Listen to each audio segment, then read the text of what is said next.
you very much indeed. The People's Republic of China, please.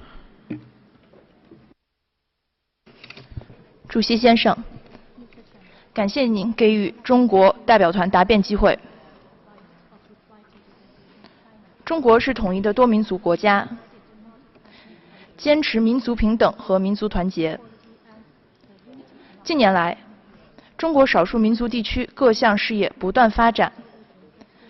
少数民族的公民、政治权利和经济社会文化权利进一步得到保障。根据宪法规定，国家在依法保障推行通用语言文字的同时，充分保障各少数民族使用本民族语言文字的权利。民族语言文字在司法、行政、教育、新闻出版、广播电视、互联网、社会公共事务等领域得到广泛应用。在新一期国家人权行动计划中，中国政府承诺切实保障少数民族均等享有公共服务的权利，推动包括教育资源在内的国家公共服务资源向民族自治地方倾斜，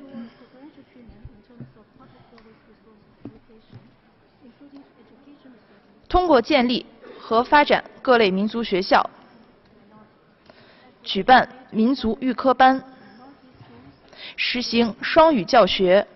在广大的农牧区推进寄宿制教育，对少数民族考生升学予以照顾等，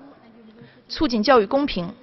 维护少数民族，特别是少数民族青年的受教育权利。谢谢主席先生。Thank you very much. Last country on my list is the Republic of